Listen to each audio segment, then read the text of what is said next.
Jelas juga meyakini orang yang sembahyang itu lantaran ditolong Tuhan. Berarti kalau sudah Tuhan menolong kita melakukan hal yang baik, berarti menunjukkan Tuhan itu suka kepada kita. Sebaliknya, bila Tuhan tidak menolong kita melakukan sembahyang, maka menunjukkan bahwa Tuhan itu murka dengan kita. Nah, jadi kalau mau melihat kita di sisi Tuhan itu bagus kan? Pertanyaannya, sembahyang kan tidak enggak kan? Kalau dia sembahyang berarti menunjukkan Allah itu sayang dengan kita. Nah, jadi makanya kita harus tahu sembahyang ini manfaatnya itu bagaimana. Jadi manfaat sembahyang itu sangat besar.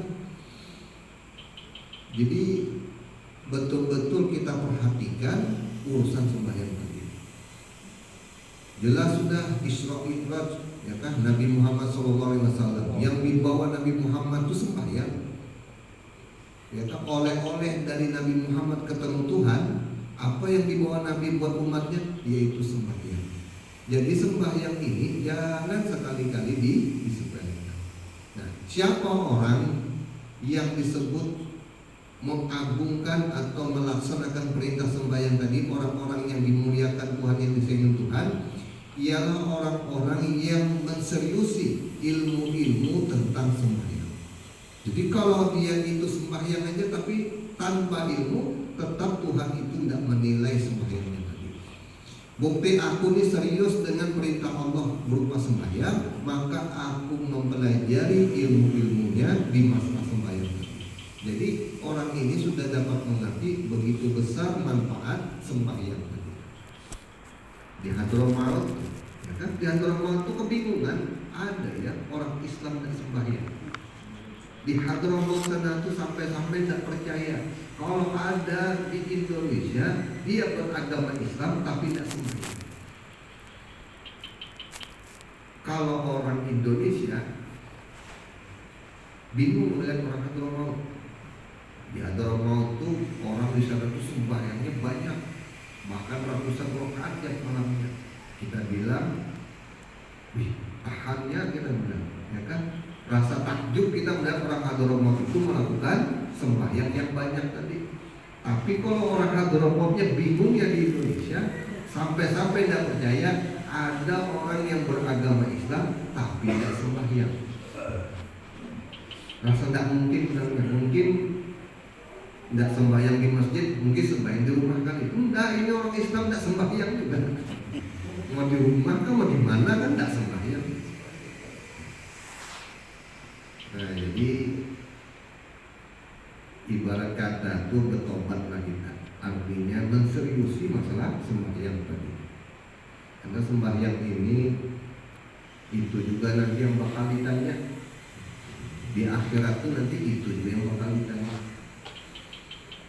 Nah, kelanjutannya, kemudian sholat itu mempunyai bentuk secara lahir dan bentuk secara batin. Jadi sembahyang itu ada yang secara zahir, ada yang secara batin, atau bahasa lainnya secara hakikat. Nah, yang orang yang ketujuh mengaji ilmu hakikat nih. Maka yang suka sembahyang suka dipelintirnya.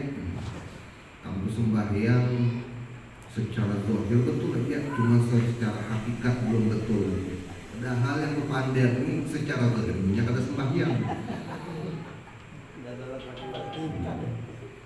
Orang sembahyang yang secara zahir aja itu, bilang orang Banjar tuh menggana di lubang muridnya. Saking gayanya nih. Artinya dia paham dengan secara hakikat, tapi ada sembahyang sama ya juga. Jadi ada dua bentuknya, bilang beliau, yaitu secara lahir dan secara hakikat, atau zahir dan batin. Tidaklah sholat itu menjadi sempurna kecuali dengan menunaikan keduanya. Nah, jadi dua-dua ini harus dilakukan, secara batinnya dan secara hakikatnya, secara zahirnya. Jangan salah satunya aja, harus dua-duanya kalau kita betul-betul sempurna untuk melakukan sholatnya. Adapun bentuk yang secara lahiriah atau secara zahir ialah berdiri.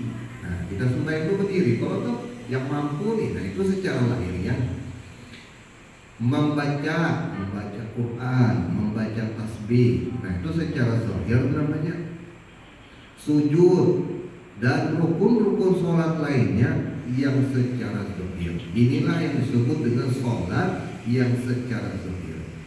Kalau bahasa ilmunya itu ya ilmu fikih. Jadi harus paham kita ilmu fikih. Tidak asal-asalan untuk kita dalam melakukan sembahyang. Tidak yang kita itu andai kata ditanya orang kenapa jadikan berdiri. Kebanyakan orang berdiri apa aja. Baik kan kenapa ruku yang orang ruku sembahyang. Nah, tidak ngertinya kalau itu rukun sembahyang, ya kan harus ada tomakninahnya. Nah ini yang disebut sholat ini namanya sholat secara zahir. Jadi yang ini bagaimana? Wajib kita pelajari? Wajib kita pelajari. Apa ilmunya? Ya ilmu fikih namanya. Adapun yang secara hakikat, nah yang secara hakikat ini yang sebenar-benarnya atau yang secara batin, maka hal itu seperti apa? Khusyuk. Nah kita sembahyang itu harus khusyuk. Khusyuk ini urusan di hati. Khusyuk ini ada perasaan kita itu takutan kepada Allah. Atau bisa juga orang khusyuk itu dikatakan dia fokus dalam mengerjakan sembahyang. Hatinya itu tak sangat menarik. Dia memperhatikan apa yang dilakukannya. Jadi orang tadi itu bisa diartikan mudahnya itu ya fokus dalam mengerjakan sembahyang tadi. Nah, coba kalian bayangkan kalau kalian tidak ngerti sembahyang, bisa lah fokus? Pasti tidak bisa. Kenapa? Karena kita tidak ngerti sembahyang secara lahiriah atau secara zahir tadi. Makanya timbul sembahyang tadi itu melihat orang, nanti melihat ada orang lewat, nah disambatinya, nanti melihat ada sembahyang orang yang pindah aneh-aneh. Nah ajaran mana pulang bilangnya? Tidak fokus dalam pekerjaannya itu sendiri. Kenapa? Gara-gara dia tidak mengerti sembahyang secara zahir. Jadi kesimpulannya kalau orang tidak punya ilmu dalam sembahyang, sudah dipastikan orang tadi itu tidak khusyuk dalam sembahyang. Jadi ada kisah ulun itu sembahyangnya rasa terganggu terus. Terganggu kenapa kita bilang? Tidak orang di sampingnya ribut. Jadi kita takut ya. Jadi tidak khusyuk bilangnya. Sembahyangnya tidak khusyuk. Terus kalau yang namanya khusyuk itu kayak apa? Kita bilang, oh khusyuk itu harus ingat Tuhan. Nah, tanya lagi, ingat Tuhan yang mana kita bilang? Apa juga yang diingat Tuhan nih? Kalau diartikan khusyuk itu mengingat Tuhan. Nah kalau ditanya orang lagi, ingat Tuhan yang mana kita sembahyang? Karena orang tadi itu tidak mengerti tentang masalah hakikat sembahyang tadi.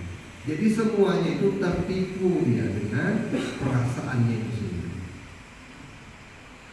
Nah, ilmu yang seperti ini didapat di mana? Di dalam ilmu tauhid dan ilmu tasawuf. Karena urusannya di hati. Jadi kalau dia misalkan belajar ilmu fikih aja misalkan nih, nah hatinya tuh pasti rusak.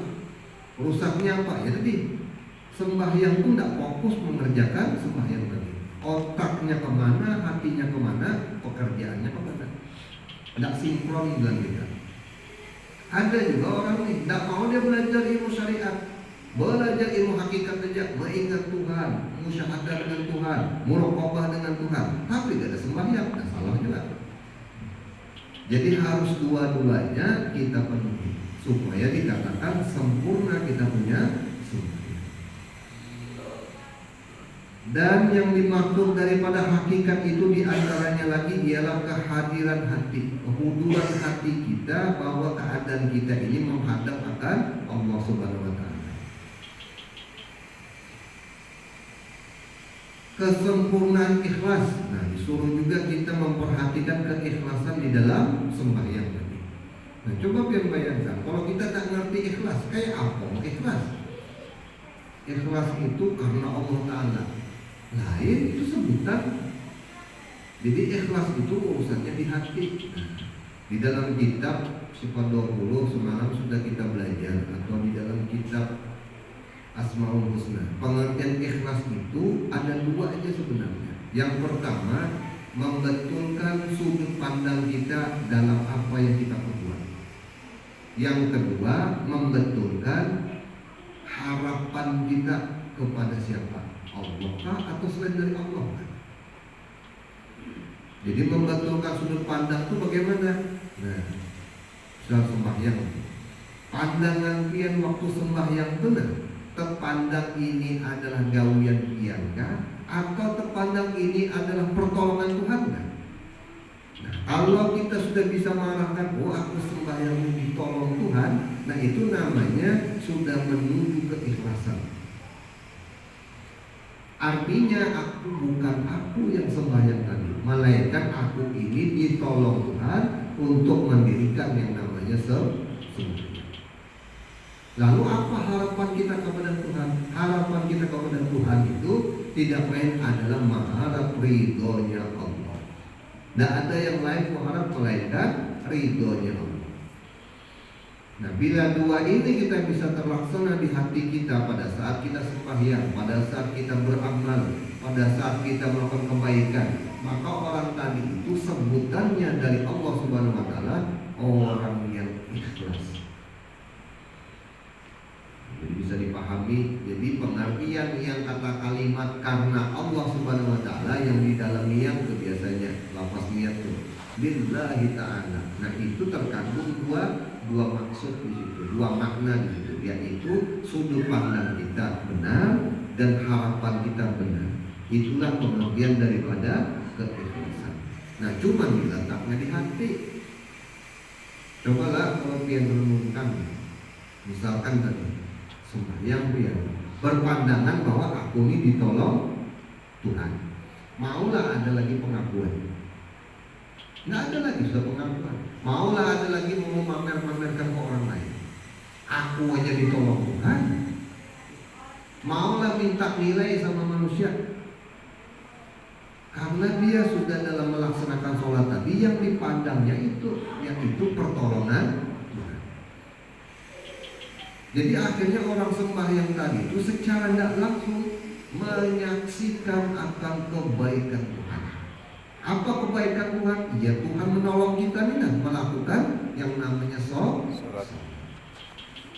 Lalu orang sembahyang tadi, pada sembahyang tadi itu yang difokusnya misalkan, oh aku ini habis ini baca Fatihah, habis baca Fatihah bisa kita dibaca Fatihah, timbul sadar dirinya, ternyata ditolong Tuhan aku. Untung bisa mulutku di pembacaan. Pas timbul tiba-tiba bisu pak kita nggak bisa bicara kita.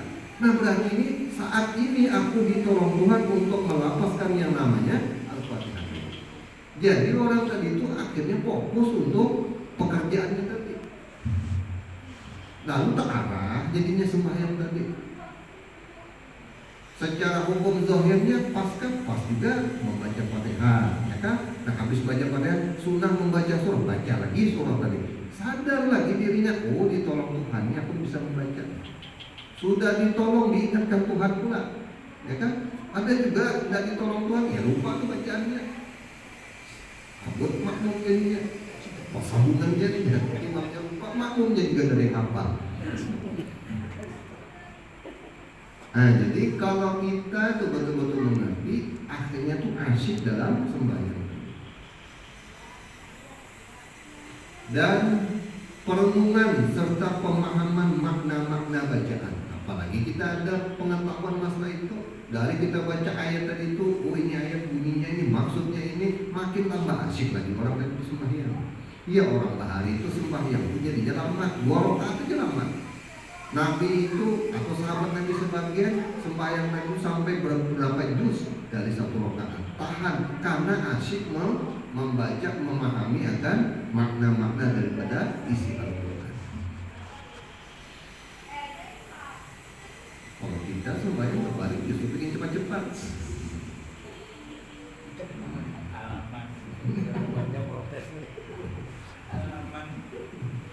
Nah, jadi pada intinya jangan sampai kita sembahyang itu kosong daripada hakikatnya atau masalah ilmu kebatinannya. Karena bentuk sembahyang tadi itu ada 2 macam bilang beliau. Bilang sini ada 2, yaitu secara zahir dan secara batin. dan tasbih serta rukun sholat yang batin lainnya. Jadi banyaklah permasalahan di dalam sembahyang itu yang secara batin. Zahirnya sholat ialah bagian badan. Nah, ini istilah aja. Zahirnya sholat itu ialah bagian badan dan anggota tubuh. Sedangkan batinnya sholat ialah bagian hati dan rahasianya, dan itu tempat pengawasan Allah Subhanahu wa taala terhadap hamba, yakni hati dan rahasia tadi. Nah, pemulaan yang Allah lihat terhadap orang yang sembahyang itu ternyata urusan batin kita, bukan secara zahirnya. Tapi bukan berarti kita tinggalkan zahir. Zahir tetap kita kerjakan. Cuman andai kata orang menjalankan dua hal ini, yang pemulaan dilihat Tuhan tadi ialah urusan hati dan urusan rahasia. Jadi hati ini banyak isinya sebenarnya. Ada qalbun, ada nurul, ada sir, ada akhfa, macam-macam di dalam hati kita ini. Ada nafsu, juga di dalam tubuh kita ini. Cuman yang kita anui hati lah dulu. Hati ini kayak apa sebenarnya hati kita waktu sembahyang? Apa pandangan kita waktu sembahyang tadi? Apa harapan kita kepada Allah waktu sembahyang tadi? Walhasil kesimpulannya, kalau orang yang sudah paham pengertian daripada ikhlas tadi, yang pertama membenarkan sudut pandang, yang kedua mengharap ridhonya Allah, orang habis sembahyang itu dia lalu timbul alhamdulillah. Kenapa dia memandang? Karena dia merasa yakin Allah itu ridho kepada dirinya. Apa buktinya? Tuhan tolong dia melakukan yang namanya sholat. Jadi bahagia aturannya kita hidup bahagia aja, jangan stres hidup. Coba lah pian pikir, pian nih sukses, katakan pian mengartikan bahagia itu sukses, punya duit banyak, punya bini banyak, punya rumah banyak, ya kan? Tapi ujung-ujungnya bilang Tuhan, aku tidak hidup sama kau, nyaman tak hidup? Makanya harapan yang paling besar sama Tuhan, yang paling tinggi itu mengharap yaitu ridhonya Tuhan. Apa ridhonya Tuhan? Tuhan itu senang sama kita. Apa buktinya Tuhan itu senang sama kita? Dijalankannya kita mudah untuk melaksanakan segala perintahnya dan dijauhkan segala larangannya. Nah, begitulah pandangan hati kita kepada Allah. Jadi habis sembahyang, ya kan, habis beramalan, habis berwirid, sesuatu pekerjaan yang Tuhan sukai, lalu kita bisa melakukan itu, bahagia harusnya. Tapi ada juga orang yang sudah juga beramal yang lain, ada sugi-sugi juga. Sudah juga baca Iza Muqa'atil tiap hari, ada sugi-sugi juga. Siapa 14 kali. Jadi kebahagiaan itu sebenarnya salah kita. Mencari kebahagiaan itu kita sendiri yang terlalu banyak mensyaratkan. Contoh nih, orang bahagia itu harus punya rumah 7 tingkat. Tidak kumpul lah orang itu. Jadi kalau dia tidak rumahnya tidak 7 tingkat, bahagia orang itu. Orang bahagia itu harus punya duit 1 miliar misalkan. Selama dia tidak punya duit 1 miliar, berarti tidak bakal bahagia orang itu. Kalau kita dalam beragama, terutama orang yang beragama Islam, orang sudah dapat mendirikan sholat, itu kebahagiaan sangat luar biasa sebenarnya. Tapi kenapa guru kita tidak bisa bilang iya? Karena paham, terpaham duit pada sembahyang.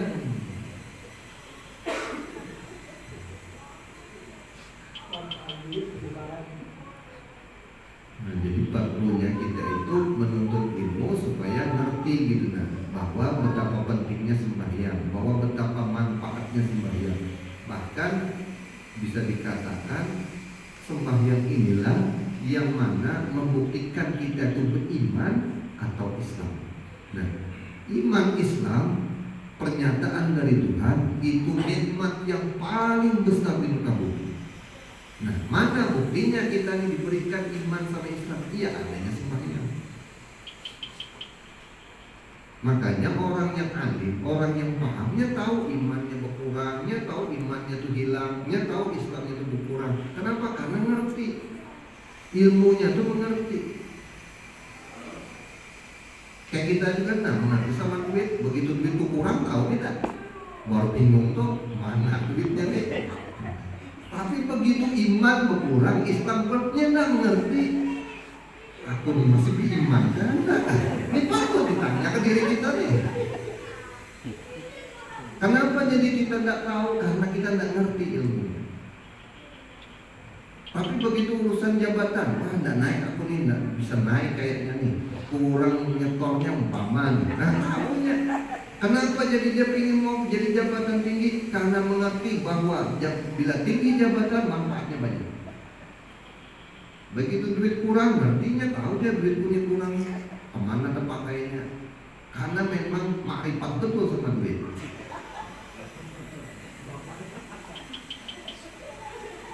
Makanya orang alim itu dikejarnya selama hidup di dunia, mengejar akan makrifat kepada Allah Subhanahu wa Ta'ala. Makanya kita bingung, tidak bingung kita melihat ada orang sembahyang lama, banyak mencerokatnya, ya kan? 2 kali terbangun sudah kita tidur itu belum selesai sembahyang. Bangunnya tengah malam, ya kan? Orang lagi tiduran, yang bangun tengah malam bermunajat kepada Allah. Kenapa? Karena Allah merasakan kenikmatan di waktu sembahyang tadi. Cuman modalnya orang tadi itu memang ada ilmunya, paham tentang sembahyang. Cuman ada golongan orang juga yang pengakuan apa? Merasa dekat sama Allah, sembahyangnya tidak. Sampai merendahkan orang yang menjalankan sembahyang. Banyak orang yang kayak itu dikurung aja di rumah di kantor yang suka keluarnya. Sedangkan batinnya sholat atau hakikatnya sholat ialah bagian hati dan rahasia, dan itu tempat pengawasan Allah Subhanahu wa Ta'ala terhadap hamba, yakni hati dan rahasia.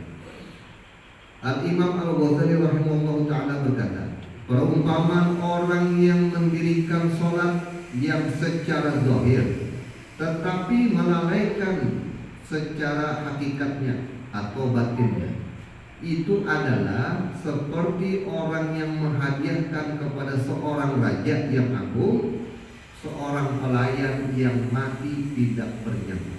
Nah itu perumpamannya. Jadi orang ini sembahyang melalaikan secara hakikatnya, secara zahirnya betul sudah. Rukunnya, syaratnya itu diperhatikan, gerakan komanina. Tapi secara hakikat tidak paham, tidak mengerti pandangannya sama Tuhan seperti apa dalam sembahyang tadi itu, apa yang dihayati, ya kan, apa yang kita fakulkan, tidak mengerti. Dia perumpamakan seperti orang tadi mau menghadiahkan sesuatu kepada sang raja, tapi dalam keadaan kita ini kan yang sembahyang seperti itu tidak memiliki nyawa. Artinya tidak ada faedahnya jadinya terhadap Allah Subhanahu wa Ta'ala. Dan perumpamaan orang yang kurang dalam mendirikan bentuk lahirnya tadi secara zahirnya itu sempurna, secara batinnya tidak. Kalau ini secara zahirnya kurang lagi. Ya kalau kita bilang sembahyangnya cuma ikut-ikutan, bukan pakai ilmu. Kalau yang pertama ini pakai ilmu, cuma hakikatnya tidak dilakukan. Nah orang yang begini, orang yang menghadiahkan kepada seorang raja, seorang pelayan yang buntung atau buta kedua matanya. Jadi orang tadi itu orang cacat jadinya, mau bahagia kepada sang raja tadi. Maka ia dan orang yang sebelumnya, jadi orang yang pertama tadi melakukan secara zahirnya benar, tapi dia melalaikan hakikat. Yang kedua, orang secara zahirnya kurang dalam pengetahuan tentang ilmu sembahyangnya tadi, apalagi hakikatnya nih. Nah, dua orang ini cenderung mendapat hukuman dan tindakan yang keras karena keduanya menghina dan meremehkan kehormatan si raja. Jadi bukan dia mendapat faedah, justru Tuhan itu marah kepada orang tadi, seolah-olah tidak menghargai akan mereka. Sembahyang orang ini, apalagi kita sembahyang.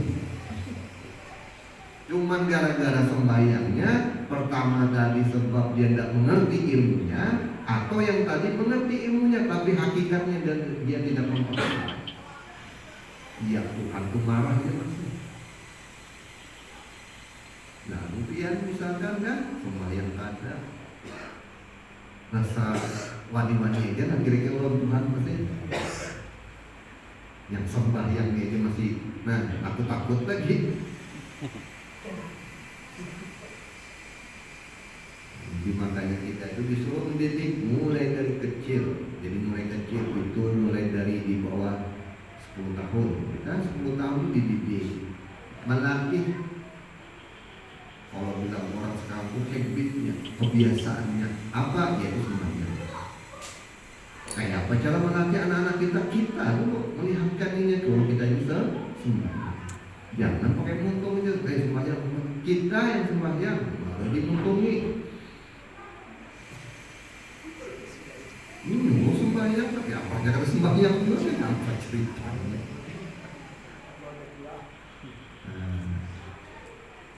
Kemudian dia berkata, maka engkau menghadiahkan sholat engkau kepada Tuhan engkau. Karena itu jangan menghadiahkannya dengan sifat ini, sehingga mengakibatkan hukuman dari Allah Subhanahu wa Ta'ala. Maksudnya orang tadi itu mendapat hukuman lantaran tadi cara sembahyangnya tadi dengan cara secara zahir, ilmu syariatnya dia pas, tapi hakikatnya dia melalaikan. Ada yang satu tadi secara ilmu zahirnya orang tadi itu belum sempurna, belum mengerti ilmu-ilmunya, apalagi urusan hakikatnya. Maka orang tadi itu ditolak oleh Allah, bahkan dimarahi oleh Allah Subhanahu wa Ta'ala. Akibat orang tadi itu menjalankan perintah Allah tidak sempurna. Nah, makanya ada istilah nanti, ada yang disebut dengan syariat, ada yang disebut dengan thariqah, ada yang disebut dengan hakikat. Nah, bila tiga ini sempurna, bahwa sebutannya dari Allah, orang ini makrifat ya kepada Allah. Itu maksudnya. Ya kita tuh kan makrifat itu bahasa kita tuh mengenal dari sisi apa? Namanya kalau duit paham. Duit, ini orang mengenal duit. Tahu kita, bisa kita bedakan mana duit palsu, mana duit asli. Padahal sama-sama kertas nih. Nah itu satu tuh. Itu namanya kita tuh mengenal secara lahiriah. Secara batiniahnya bagaimana? Manfaat duit banyak, bisa mau macam-macam bisa gunakan. Artinya fungsi duit ini sangat luar biasa. Nah itu secara hakikat kita tuh tahu. Secara thariqahnya kita gunakan duit tadi dengan apa yang kita ketahui. Nah orang yang begini, yang menjalankan ini semua, pantas dikatakan, oh jadi ngerti dengan duit namanya, oh jadi makrifat dengan duit namanya. Nah itu maksud daripada pengertian makrifat tadi. Jadi tiga-tiganya ini harus dikuasai. Yang pertama tadi secara zahirnya kita ketahui, yang kedua secara batinnya kita ketahui, yang ketiga pelaksanaannya. Nah bila orang tadi itu sudah menjalankan tiga hal ini, barulah sebutannya itu makrifat dia kepada sesuatu tersebut. Kalau urusan duit makrifat sebutannya, kalau dia urusan Allah itulah disebut makrifatullah namanya. Orangnya disebut al-arif billah. Jadi makrifat itu kita ukur ke diri kita, betul makrifat dah kita lihat belum kan atau sudah kan? Kalau ditanya orang seberapa tahu kita tentang Tuhan, seberapa tahu kita tentang perintah Tuhan, seberapa tahu tentang larangan Tuhan. Kalau orang yang betul-betul makrifat, dia mengerti, dia paham, dan dia lakukan segala perintah tadi dan larangan tadi. Mau itu dari sisi hakikatnya, mau itu secara zahir. Di sini aja dijelaskan masalah tentang pembagian daripada semua. Nah, insya Allah minggu depan kita mudah-mudahan kita belajar ini Allah